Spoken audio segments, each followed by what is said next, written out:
Hello दोस्तों, welcome to sleepy classes. Myself is doctor Dharmendra Singh. तो मैं यहाँ पे साइंस एंड टेक पढ़ाता हूँ। तो पिछले साल भी हमने देखा काफ़ी क्वेश्चन आए, तो इस साल भी हमने ऑनलाइन मॉक टेस्ट करवाया, काफ़ी बच्चों ने पार्टिसिपेट किया और बहुत अच्छे मार्क्स भी आए। तो यहाँ पे जो है ऑनलाइन मॉक टेस्ट 2 हम करवाने जा रहे हैं, तो आप इसको अटेम्प्ट कर सकते हैं 20 अप्रैल को। तो डिस्काउंट भी मिलता है, तो काफ़ी अच्छी यहाँ पे हम जो है चीज़ें हमारे पास हैं। तो चलिए अब यहाँ पे स्टार्ट करते हैं। जो फर्स्ट मॉक हुआ था उसके कुछ क्वेश्चन। तो पहला क्वेश्चन दोस्तों जो पूछा गया था वो था होल जीनोम सीक्वेंसिंग के बारे में। अब जीनोम सीक्वेंसिंग के बारे में अगर आपको पता है तभी आप इसका आंसर निकाल सकते हैं। यहाँ पे आंसर इसका बी है, तो यहाँ पे बात करते हैं, डिस्कस करते हैं। अब होल जीनोम सीक्वेंसिंग क्या होता है, पहले तो हमें ये समझना होगा कि जीनोम क्या है ना। जीनोम पता होगा तभी तो बात होगी।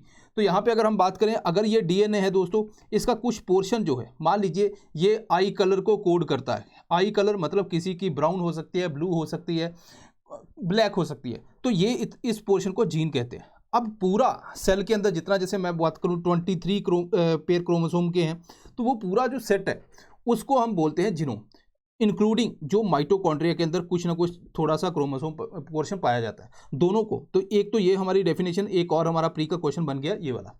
अब इस जीनोम के अंदर अगर हम बात करें, जैसे डीएनए की बात करते हैं, ए टी सी जी, इस तरह से बेस पेयर लगे होते हैं। इनका मुझे सीक्वेंस जानना है कि क्या इसका सीक्वेंस है। किसी जो है जनरेशन, अगर मान लीजिए नॉर्थ ईस्ट के कुछ लोग हो गए, देन कोई साउथ है, देन अफ्रीकन है, तो अलग अलग जो हैं रेसेस हैं। तो अब अगर मान लीजिए इंसान के अंदर कुछ ट्राइबल लोग हैं, वो उसी एरिया के अंदर कंसोलिडेटेड हैं, तो उनके हो सकता है ये सीक्वेंस डिफरेंट हो और हमारा डिफरेंट हो। और इवन अगर आप देखोगे, जो हमने वायरस का, जो कोरोना के टाइम पे वायरस था, उसका भी हमने जो है सीक्वेंस निकाला था। इसका बेनिफिट होता है, एक तो सीक्वेंस के हिसाब से हम वैक्सीन बनाते हैं ताकि उसको वो वैक्सीन उसके ऊपर इफेक्टिव हो। दूसरा, कुछ मेडिसिन है एक सीक्वेंस वाले पर्सन के ऊपर ज़्यादा इफेक्टिव होती है, दूसरे के कम। तो वहाँ से हमारा ये जो है जीनोम सीक्वेंसिंग जो है वो बहुत ज़्यादा इंपॉर्टेंट रहती है। सेकंड क्वेश्चन जो था वो लंपी स्किन डिजीज़ के ऊपर है। अगर आपने अभी अटेम्प्ट करना है तो आप यहाँ पे इसको वीडियो को स्टॉप करके यहाँ पे इसको अटेम्प्ट कर सकते हैं। लंपी स्किन डिजीज़ की अगर बात करें दोस्तों, काफ़ी ज़्यादा न्यूज़ में थी, तो कैटल को काफ़ी ज़्यादा इफेक्ट करती है। स्पेशली इसके बारे में हमने जो है 50 टॉपिक के अंदर भी पढ़ा था। तो यहाँ पे क्या होता है कि छोटे छोटे लंप बन जाते हैं उनकी बॉडी के ऊपर। अब ये वायरल डिजीज़ है, तो पहली स्टेटमेंट अपनी गलत होगी। दूसरा, ये स्प्रेड कर सकती है मॉस्किटो फ्लाइज या डायरेक्ट कंटेक्ट के थ्रू वो स्प्रेड कर सकती है। अब इस कैटल दूध भी देती है, क्या वो दूध हम पिए तो हमें ये डिजीज़ हो जाएगी? ऐसा कुछ यहाँ पे जो एक्सपर्ट ने बताया कि भाई अगर आप गर्म करके प्रॉपर दूध पीते हो आपको कोई दिक्कत आने वाली नहीं है। तो इसकी कोई खास ट्रीटमेंट नहीं है, स्पेसिफिक ट्रीटमेंट अगर मैं बात करूँ। लेकिन हाँ, वैक्सीनेशन है, तो वैक्सीनेशन इंडिया के अंदर अगर देखो, पंजाब है, गुजरात है, तो यहाँ पे इन्होंने काफ़ी ज़्यादा मंगवाई भी थी और इसको ट्रीट करने के लिए। तो ये जो अगर हम देखें सेकंड और थर्ड स्टेटमेंट तो अपनी करेक्ट है, तो सी इज द राइट आंसर। ठीक है, अब यहाँ पे बात करते हैं डार्क स्काई रिजर्व। अगर आप देखोगे तो प्रीमिक्स के अंदर भी इस क्वेश्चन को हमने डिस्कस किया था, तो रिसेंटली न्यूज़ में है। तो इसका आंसर क्या है? देखिए, डार्क स्काई रिजर्व इंपॉर्टेंट है इस साल के लिए, तो ये मैं आपको बताने जा रहा हूँ। यहाँ पे जो सेकंड जो है वो सही है। क्यों सही है उसके ऊपर बात करते हैं, है ना, डायरेक्टली मूव करते हैं। तो लद्दाख के अंदर एक ऐसा रीजन ढूंढा गया जिसके अंदर इन्होंने देखा कि यार एस्ट्रोनॉमी को इंप्रूव करना है ताकि लोग स्पेस के बारे में, तारों के बारे में जाने। तो पहले क्या है कि पहले ज़माने के अंदर तो काफ़ी ज़्यादा खुला आसमान रहता था, आजकल बिल्डिंग बन गई है, बहुत ज़्यादा लाइट पॉल्यूशन है, लाइट रात को भी जगती रहती है, तो वो हमें वो अच्छे से दिखता नहीं है। तो कोई ऐसा रीज़न हमें ढूंढना है जहाँ पे लाइट इतना इफेक्टिव ना हो। तो अगर आप देखो लद्दाख के डेजर्ट, कोल्ड डेजर्ट रीजन के अंदर पॉपुलेशन भी इतनी नहीं है, तो वो एक प्रोटेक्टेड सा एरिया हो सकता है जहाँ पे लाइट पोल्यूशन इतना ज़्यादा वो ना हो। तो अब ये मान लीजिए आपने एक ऐसा एरिया ढूंढ लिया, वो पब्लिक भी हो सकता है, प्राइवेट भी, ये हमें याद रखना है पॉइंट प्री के लिए।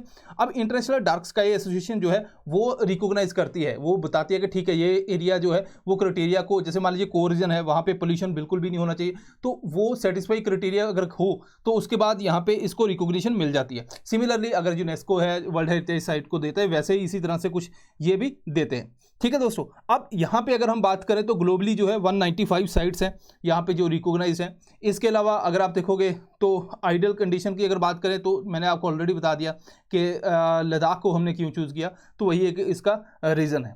ठीक है दोस्तों, फोर्थ क्वेश्चन देखिए, H5N1। ठीक है, अब ऐसे डायरेक्ट क्वेश्चन है, ये डायरेक्ट क्वेश्चन है, यूपीएससी प्री के अंदर भी आते हैं। तो ये वायरस रिसेंटली न्यूज़ में भी था, तो ये किससे रिलेटेड है? येलो फीवर है, बर्ड फ्लू है, डेंगू है, चिकन पॉक्स है।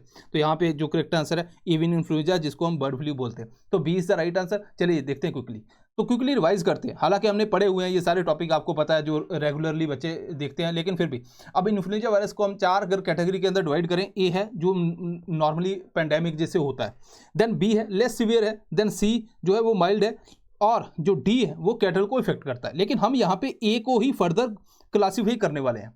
ए को हमने किस हिसाब से क्लासीफाई किया, जो वायरस का जो सरफेस होता है उसके अंदर दो टाइप के प्रोटीन है, हीमाग्लूटिनिन है जिसको एच बोलते हैं, न्यूरोमाइनाइडेज Na। तो अगर मैं बोलूँ कि H7N9 तो इस इट मीन्स कि जो हीमाग्लूटिनिन है वो 7 है और न्यूरोमाइनाइडेज 9 है। ये बात होगी क्लियर। अब आगे चलते हैं थोड़ा सा। अब ये स्ट्रेन अगर आपने वीडियो भी देखा है, इवन जो फ्यू मिनट है, चाहे वो 50 इंपॉर्टेंट टॉपिक है, क्रैश कोर्स के अंदर तो हमने बहुत डिटेल के अंदर इसको कवर किया था। तो जो बर्ड फ्लू है उसके अंदर जो दो मेजर आपने याद रखनी है, H5N1 H9N2, swine H1N1 H3N2। अब ये फैलता कैसे, ठीक है। अब अगर आप देखोगे बर्ड फ्लू है तो आप अगर मान लीजिए पोल्ट्री फार्म है, वहाँ से आपने डायरेक्ट कंटेक्ट हो गया तब आपकी बॉडी के अंदर आ सकता है, या फिर कई बार क्या होता है कि आप वहाँ पे रहते हो तो बहुत ज़्यादा क्या बर्ड है जो उड़ने की कोशिश करते हैं जैसे, तो उस टाइम पे भी ये थ्रू एयर एरोसोल आपकी बॉडी के अंदर स्प्रेड कर सकता है। तो ये 2-3 इसके रीज़न रहते हैं। 5th क्वेश्चन देखिए, यहाँ पे DNA और RNA के बीच में डिफरेंस पूछा गया है। DNA RNA के बीच में जो डिफरेंस पूछेगा उसके ऊपर बात करते हैं। यहाँ पे पहली स्टेटमेंट सही है, खैर आंसर की बात नहीं है, लेकिन यहाँ पे कंसेप्ट समझते हैं। DNA की अगर बात करें दोस्तों, तो DNA जो है मैंने आपको बताया जो जीनोम के बारे में, जब तो न्यूक्लियस के अंदर हमारा प्रेजेंट होता है। अब इसके अंदर अगर मैं इसको और ज़्यादा बताऊँ किस किस चीज़ से बना होता है, यहाँ पे फॉस्फेट होता है, देन यहाँ पे शुगर होती है, ठीक है, और बेस पेयर यहाँ पे अटैच होते हैं। अगर आप फॉस्फेट, शुगर और यहाँ पे बेस को तीनों को मिलाएं तो एक न्यूक्लियोटाइड बनता है। तो इस तरह से बेस जो है वो आपस में अटैच होते हैं। अगर मैं इसको इसी तरह से आप ले लो, यहाँ पे मैंने बोला ATCG इस तरह से अटैच है, उसी को हमने घुमा के यहाँ पे लिखा है। तो AT के साथ अटैच है GC के साथ, GC के अंदर ट्रिपल बॉन्ड होता है, AT के अंदर डबल बॉन्ड होता है। अब DNA अगर आप देखोगे तो आपने ज़्यादातर इमेज इस तरह की देखी होगी। तो ये क्या है, डबल स्ट्रैंडर्ड। जो इसके अंदर जो शुगर है वो होती है डीऑक्सीराइबोस शुगर, और RNA जो है नॉर्मली सिंगल स्ट्रैंडर्ड होता है, और इसके अंदर जो शुगर है वो होती है राइबोस, ठीक है। दूसरी बात, अब यहाँ पे अगर हमने बात की कि बेस पेयर अगर आप देखो AT के साथ जुड़ रहा है, जो CG के साथ जुड़ रहा है ना, तो लेकिन अगर हम देखेंगे RNA और DNA में क्या फ़र्क है, तो यहाँ पे G है, यहाँ पे भी G है, यहाँ पे A है, यहाँ पे भी A है, यहाँ पे C है, यहाँ पे भी। तो हमने जो ये DNA के अंदर पढ़ा था A और T C G के साथ जुड़ती है, लेकिन RNA के अंदर क्या होता है, जो T है T की जगह U आ जाता है। मतलब अगर RNA की बात करूँ, A के साथ U जुड़ेगा, C के साथ G जुड़ेगा, ठीक है। यही इसके अंदर फर्क रहता है। तो ये कुछ मोटा मोटा फर्क है। अगर बेसिक हमें ऐसा क्वेश्चन आता है तो हमारा वो भी सॉल्व हो जाएगा। अब यहाँ पे बात करते हैं दोस्तों आगे कि क्रैश कोर्स। अब आप मान लीजिए बहुत से बच्चे स्ट्रगल करते हैं साइंस एंड टेक के अंदर, करंट अफेयर पढ़ते हैं, उसके बाद दिक्कत आती है कि बेसिक कंसेप्ट नहीं क्लियर होते। लास्ट ईयर जो 11 क्वेश्चन थे 14 में से वो हमारे यहाँ पे कोर्स में से ही आए थे। तो बहुत से बच्चों ने मुझे बताया कि हाँ सर, और कुछ कुछ बच्चों ने जो नॉन साइंस बैकग्राउंड वाले, वो 12 क्वेश्चन से भी उन्होंने अटैम्प्ट किए और वो सही किए। तो ये एक बहुत बड़ी बात होती है एक टीचर के लिए भी कि हमने मेहनत से पढ़ाया और बच्चों ने बोला कि सर हाँ हमें बेनिफिट हुआ। तो यहाँ पे भी आप साइंस एंड टेक का जो है क्रैश कोर्स ले सकते हैं। 2000 का है तो यहाँ पे आपको डिस्काउंट भी मिल जाएगा। इसके अलावा अगर पूरा लेना है तो आप 5999 ये आपको मिल सकता है। तो इस तरह से आप इसको ज्वाइन भी कर सकते हैं और क्विक रिवीजन भी है। अराउंड आपको जो है 25 से 30 आवर का ये कोर्स है, जो आपको पूरा यहाँ पे कंसेप्चुअल क्लैरिटी से लेके करंट अफेयर सब कुछ यहाँ पे प्रोवाइड हो जाएगा। वन स्टॉप सोल्यूशन है ये। अब बात करते हैं 6th क्वेश्चन की, विजिबल लाइट कम्युनिकेशन। अगर आप देखोगे मैराथन, उसके अंदर मैंने ये कंसेप्ट बताया था विजिबल लाइट का, ठीक है। लाइफाई की यूपीएससी ने पूछा था इसी के बेस के ऊपर। तो यहाँ पे अगर हम देखें तो जब विजिबल लाइट कम्युनिकेशन की बात करते हो मतलब लाइट को यूज़ कर रहा है, तो जो सेकंड स्टेटमेंट है वो कहता है कि ये पेनिट्रेट कर सकती है थ्रू वॉल। ये लाइट कैसे पेनिट्रेट करती है, वॉल के थ्रू करती नहीं है, तो ये स्टेटमेंट गलत होगी। तो इसी के बेस के ऊपर अपना जो है राइट आंसर यहाँ पे आ जाता है। यूपीएससी के अंदर ऐसी ही चीज़ें होती हैं, यहाँ पे आपको एक स्टेटमेंट ऐसी आ गई, उसके बेस के ऊपर ही आपका आंसर निकल जाता है, ठीक है। अब बात कर लेते हैं इसके कंसेप्ट की। चलिए, तो बेसिकली अगर हम देखें दोस्तों, रेडियो वेव्स की बात करते हैं। रेडियो सिग्नल के थ्रू हम जो डाटा कम्युनिकेट करते हैं, वाईफाई से लेके अपना जो है नेटवर्क है, इंटरनेट, ये सब रेडियो वेव्स यूज़ करते हैं। अब हम बात कर रहे हैं विजिबल लाइट की। विजिबल लाइट का 2-3 बेनिफिट है। एक तो होता है कि रेंज ऑफ फ्रिक्वेंसी कितनी है ना, मतलब चंक। अगर मैं ये स्पेक्ट्रम है तो ये चंक कितना है, तो ये चंक बेसिकली बैंडविड्थ कहलाता है कि कितना डेटा आप जो है ट्रांसमिट कर सकते हैं। तो वो विजिबल का ज़्यादा है। विजिबल की अगर बात करें तो फ्रिक्वेंसी की टेराहर्ट्ज़ के अंदर रहती है और रेडियो की जो है गीगाहर्ट्ज़ के। तो इसीलिए जो फ्रिक्वेंसी भी है, तो जो डेटा है वो तेज़ी से कम्युनिकेट होता है, तो फास्ट स्पीड भी हमें मिलती है। लेकिन ये जो है यहाँ पे दीवारों को वो वहाँ पे वॉल को के थ्रू नहीं जा सकता, तो ये इसके अंदर दिक्कत भी है। तो लिमिटेड सा एक्सेस इसका रहता है, लेकिन स्पीड हाई तेज मिलती है, लो पावर कंजप्शन रहती है, और इसके अलावा अगर आप देखोगे कोई इंटरफेरेंस का इसके अंदर ज़्यादातर चांस नहीं रहता। तो ये इसके कुछ बेनिफिट हैं, उसके अगर कंपैरिजन करें, इसी के बेस के ऊपर लाइफाई बना था। अगर आपको विजिबल लाइट कम्युनिकेशन पता है, फिर लाइफाई का वो आंसर आपका वैसे निकल जाता। ठीक है दोस्तों, अब ब्लैक बॉक्स के ऊपर बहुत बार ये चीज़ें न्यूज़ में रहती है ना, कि ब्लैक बॉक्स के ऊपर आया कि कोई ये मान लीजिए क्रैश हो गया, उसके बाद ब्लैक बॉक्स को ढूंढा जाता है, ये ब्लैक बॉक्स है क्या। तो यहाँ पे अगर आप देखोगे थोड़ा सा, यहाँ पे ये स्टेटमेंट जो है वो थोड़ी सी मैं कहूँगा कंट्रोवर्शियल टाइप की है। ठीक है, तो यहाँ पे ये इसकी प्रोबेबिलिटी भी सही होने के ज़्यादातर चांसेस है। तो यहाँ पे फोर्थ है, पहली और दूसरी। अगर आप देखोगे एनी टाइप ऑफ क्रैश के मतलब ये बोलता है कि ये टाइटेनियम का बना हुआ है और ये किसी भी जो क्रैश है उसके अंदर सर्वाइव कर जाता है। तो ये स्टेटमेंट तो यू एक्सट्रीम होगी, तो सेकेंड स्टेटमेंट अपनी गलत होगी, तो ये तो वैसे निकल जाती है। ठीक है, ओके। अब दूसरी बात है कि विंग जो बेसिकली टेल रीजन के अंदर ज़्यादातर होता है ये ब्लैक बॉक्स, तो वहाँ पे क्या आता है कि क्रैश के अंदर सर्वाइवल के चांसेस ज़्यादा रहते हैं। ठीक है, अब यहाँ पे बात करते हैं इसके ऊपर। देखिए, तो यहाँ पे बात कर लेते हैं। ब्लैक बॉक्स बेसिकली ये ऑरेंज कलर का होता है। तो ये इसके अंदर जैसे मान लीजिए फ्लाइट का डेटा जो है, मतलब टेम्परेचर कितना है, एल्टीट्यूड कितना है ना, टर्बुलेंस कितना है, ये सारा डेटा जो है ये रिकॉर्ड करता है, ताकि मान लीजिए कोई क्रैश हो जाता है, उसके बाद अगर हम इससे डेटा निकालें तो हमें पता चल सकता है कि कौन सी कंडीशन थी जिसकी वजह से क्रैश हुआ। दूसरी बात है कि कॉकपिट की जो वॉइस रिकॉर्ड है वो भी ये 2 घंटे की रिकॉर्ड करता है, उसके बाद उसको रेज कर देता है, तो ताकि लास्ट 2 घंटे की सर्वाइव करे। अब मान लीजिए क्रैश हो गया, तो चाहे वो लैंड के ऊपर है या अंडर वाटर है, ठीक है, उसके अंदर क्या होता है कि यहाँ पे अल्ट्रासोनिक जो है वो अमिट होती हैं। अब ये अल्ट्रासोनिक को सोनार जो है डिटेक्ट कर लेता है, क्योंकि हमारा ह्यूमन ईयर इसको सुन नहीं सकता, ये स्पेशली चूज किया गया। अगर मैं बात करूँ 37.5 किलोहर्ट्ज आई गेस, हाँ, तो इतनी फ्रिक्वेंसी इसके अंदर यूज़ की जाती है ताकि जो है जो फॉल्स सिग्नल को अवॉइड किया जा सके। अगर मान लीजिए कुछ ऐसा हम यूज़ करते हैं जो ह्यूमन ईयर भी सुन लेते हैं, फिर तो फॉल्स सिग्नल बहुत ज़्यादा आते हैं, है ना, तो डिटेक्ट करना दिक्कत होती। तो सोनार इसको अंडर वाटर की बात करें तो वहाँ पे भी इसको डिटेक्ट कर सकती है, और लगभग 30 दिन की इसके अंदर बैटरी होती है जो ये सिग्नल मिट करती रहती है ताकि हम उसको ढूंढ पाएँ। ठीक है, तो हालांकि इसका ऑरेंज कलर है, तो अलग अलग उसके ऊपर भी डिबेटेबल है ब्लैक बॉक्स क्यों नाम रखा गया, पहले ब्लैक कलर का था ये वो, तो ये सारी चीज़ें इसके अंदर रहती हैं। लेकिन हाँ, हमें बेसिक कंसेप्ट पता होना चाहिए ताकि हम क्वेश्चन को कैसे सॉल्व करें, है ना। ऐसा नहीं हो सकता कि हमें सब कुछ पता हो, मुझे भी नहीं पता होता तो स्टूडेंट को भी नहीं पता होता, बट फिर भी हमारे पास कुछ ना कुछ अपॉर्चुनिटी रहती है कि उस आंसर को किस तरह से निकाला जाए और बेस्ट जो है ऑप्शन उसको ढूंढा जाए। ठीक है दोस्तों, ओके। अब यहाँ पे 8th क्वेश्चन की बात करते हैं। ये बात कर रहा है फूड इरिडेशन। आजकल देखोगे आप फूड जो है, आप पैक्ड फूड लेके आते हो, वहाँ पे क्या होता है कि उसको उसकी एक एक्सपायरी भी लिखी होती है, सब कुछ चीज़ें लिखी होती है। यहाँ पे हम अलग अलग यूज़ करते हैं, हीट मेथड यूज़ करते हैं, केमिकल यूज़ करते हैं, जो रेडिएशन का यूज़ करते हैं, ताकि हम जो माइक्रो ऑर्गेनिज्म है उसको हम जो है रोक सके। अब ये होता क्या, मान लीजिए फूड है, फूड के अंदर बहुत से माइक्रो ऑर्गेनिज्म है, आपने नॉर्मल टेम्परेचर के ऊपर रखा और ये माइक्रो ऑर्गेनिज्म का नंबर जो है वो बहुत ज़्यादा ग्रो करके गया, तो ये यहाँ पे ये फूड को स्पॉइल कर देते हैं, खराब हो जाता है फूड, है ना। तो हमें क्या करना है, हमारे पास एक तो है पास्चुराइजेशन, जिसके अंदर जो है ये माइक्रो ऑर्गेनिज्म को हम कंट्रोल करते हैं, लिमिट करते हैं, मतलब पूरी तरह मिट नहीं करते, एलिमिनेट नहीं करते। जैसे दूध है उसका पास्चुराइजेशन किया जाता है। उसके बाद क्या होता है कि एक्सपायरी डेट लिख दी जाती है और इसको रेफ्रिजरेटर की ज़रूरत पड़ती है, बिकॉज हमने नंबर कम किया, ऐसा नहीं जीरो कर दिया। दूसरी बात है कि बहुत से जो है फूड हैं, जैसे कैंस हैं, इसके अंदर कैन वगैरह जो पैक्ड फूड आते हैं, जो स्पेशली अगर हॉस्पिटल की बात करें तो वहाँ पे भी तो रेडिएशन से क्या करते हैं हम, यहाँ पे इसको जो है किल कर देते हैं सारे माइक्रो ऑर्गेनिज्म को। तो यहाँ पे जो है लाइफ जो है बढ़ जाती है, इसको रेफ्रिजरेटर की ज़रूरत इतनी पड़ती नहीं है। तो ये दोनों के अंदर पास्चुराइजेशन और इसके अंदर जो है स्टरलाइजेशन, इसको क्या बोलते हैं, स्टरलाइजेशन, तो इन दोनों के बीच में आपको फ़र्क पता होना चाहिए। तो यहाँ पे क्वेश्चन क्या कहता है, बेनिफिट क्या है रेडिएशन के, फूड बॉर्न इलनेस को प्रिवेंट करता है, कंट्रोल करता है इंसेक्ट को, स्टरलाइजेशन है, तो तीनों इसके जो है राइट आंसर यहाँ पे हमें देखने को मिलते हैं। 9th क्वेश्चन जो है क्रायोजेनिक इंजन और रामजेट स्क्रैमजेट तीनों के ऊपर पूछा गया।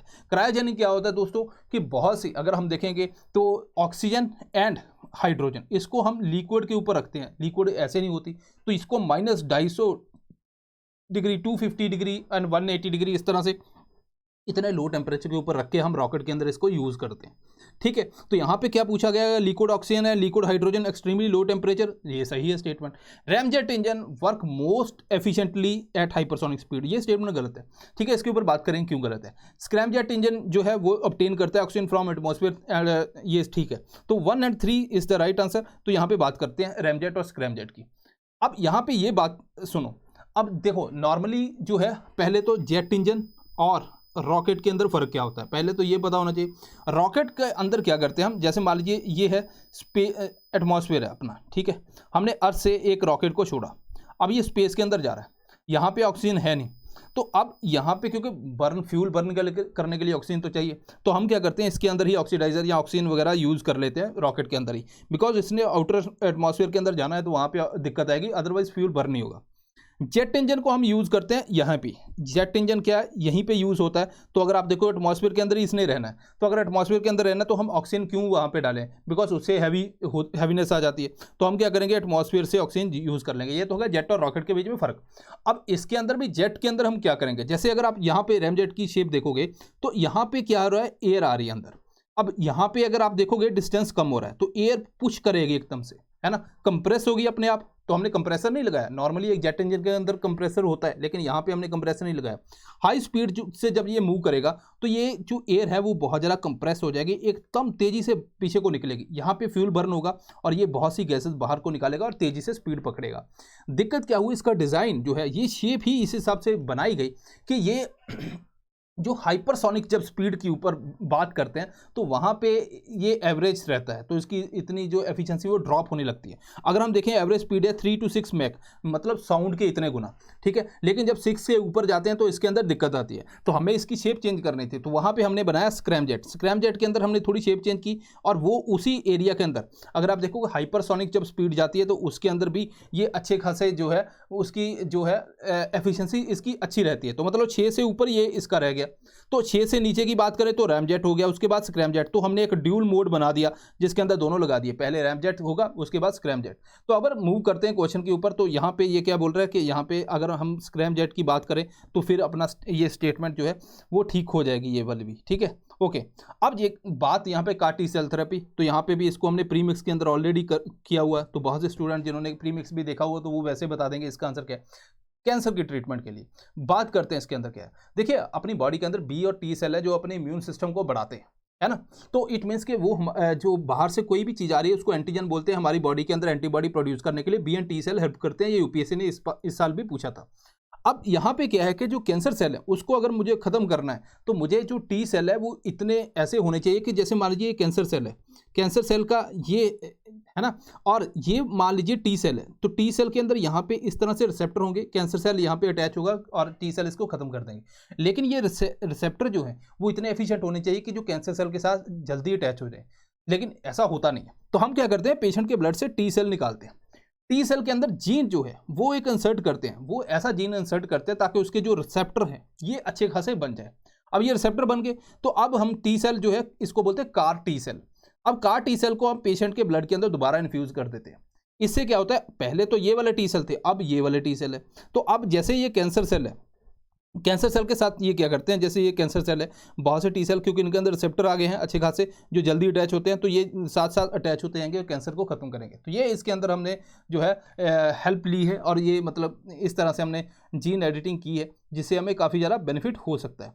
तो this is all, I hope कि आपने क्विकली हमने रिवीजन की, बिकॉज आपके पास भी टाइम कम है ना, तो ये हम ध्यान में रखते हैं कि बच्चों के पास टाइम कम है तो कम टाइम के अंदर उतनी अप्रोप्रिएट इन्फॉर्मेशन आपको मिल जाए। आई होप कि आपको ये समझ आया होगा। लाइक शेयर कीजिए, कमेंट सेक्शन के अंदर बताइए कि क्या आपकी और डिमांड्स हैं या किस टॉपिक के अंदर आपको ज़्यादा दिक्कत आती है, उसी के ऊपर बात करेंगे। तो दिस इज़ ऑल, सो मिलते हैं next time. Thank you very much.